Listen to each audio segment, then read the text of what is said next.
What is up, guys? It is the Scarlet Duelist back again with yet another deck profile that I am confident calling pretty good. So this is the deck profile at a quick glance. I'm going to show you actually some of the. I only have two replays. I said that doesn't make any sense. I'm going to show you because I only have two of them.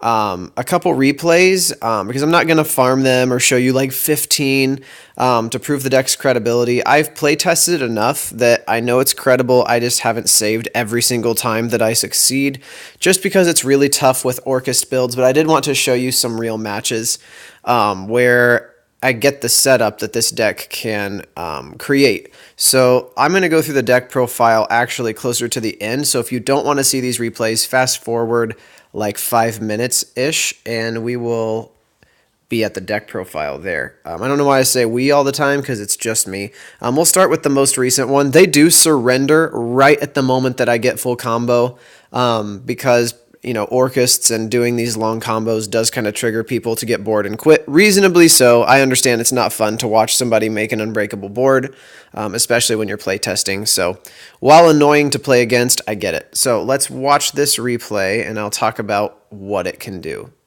Maybe, if it loads. There we go. So I started out kind of suboptimally, but it worked out. Getting Hornet drones is never a bad thing. What we're doing here is creating a column and then getting as many materials as we can. Go into Morningstar, which searches this new counter trap that we'll talk about in the profile, and then you go on with your Orcust combo. I got really lucky there and discarded Called by the Grave, and they didn't hand trap me. Honestly, that was kind of an anime move there because, a hand trap would have probably stopped this at that point because I had to discard Called by the Grave, unfortunately, because, like I said, I opened suboptimally. I had to create my columns in a way that I lost a lot of card advantage. But yeah, so you can see that I ended here on, well, I can't actually click, it doesn't look like. Can I go back? Yes. All right, so it's paused now.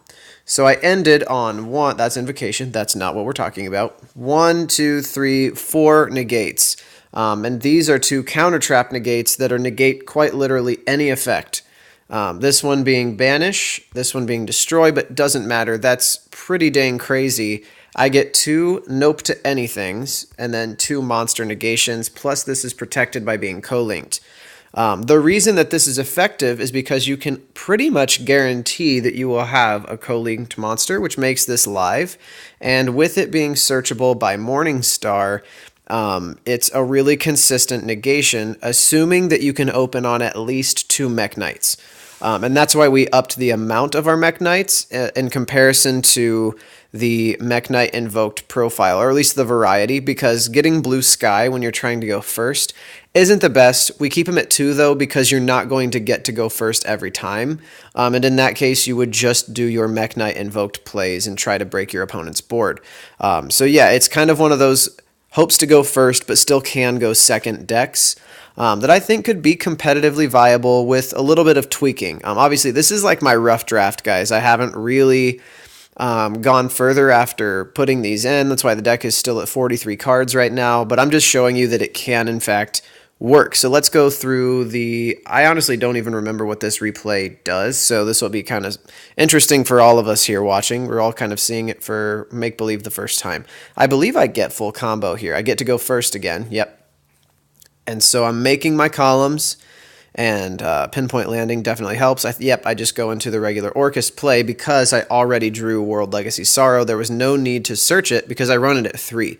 Why wouldn't you when you can pretty much guarantee that you get at least 2 names on board, thus creating your Orcust combo? So yeah, it's one of those things that really ups the game of this deck, and I end again on 4 negations.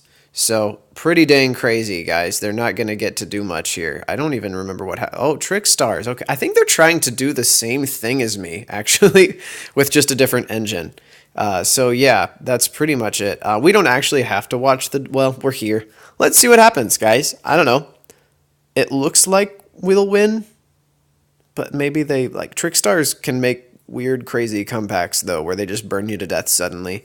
So you never really know, actually. I don't want to assume I won this. Maybe I lost. I don't know. And I play this person a lot. Ghost Player. If you're out there, we play each other so much, and I'm sure that's really frustrating. I'm very sorry. So, yep, oh, looks like we took it. All right, good deal. Let's go back then to the deck profile. I don't know why I'm talking like this, but here we are, yes? All right, back to normal here.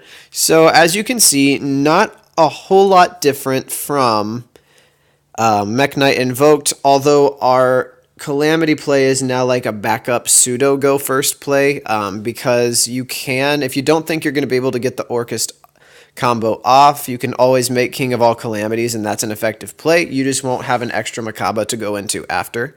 But chances are you'll be able to go on other combos and be just fine.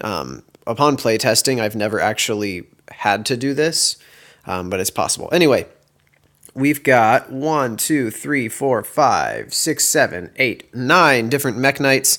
So hoping to open on 2 different ones there. That's why we actually decreased. I don't know why I keep saying we. It's just me. I decreased the numbers, which this was at 2 anyway. But what did I just do? Yes, I added a 3rd, which you can do, but you actually want a variety of Mekk-Knights. You hope to open on 2 different ones, just in case you want to special summon them both. It's 2 different names, and then I guess it doesn't necessarily have to be 2 different names, as long as you get a card that can be out on the field with it. But you have to have 2 Mekk-Knights at the minimum to be able to discard to search this, assuming you don't open on it. I kind of just talked in a circle there. Hopefully you understood what I was trying to say. I don't know why I got so caught up on the different names thing. I think I'm thinking of the Orcust combo. I'm sorry. I don't know what I'm thinking. But the 2 different names is all about making the nightmares. My apologies. What the heck am I doing? This profile's, hopefully you haven't just decided, yeah, this sucks, bye. But here we are. You know what? We're just going to keep going. We're confident calling it pretty good. We never said this was going to be high quality. Here we've got the double Orcus Nightmare, just because this is the one you really don't want to end up on, like, in your hand, because that makes your nightmare plays dead, unless you can get it in the graveyard and try to do it another way. It's just harder that way, and you don't want to bank on having to do that.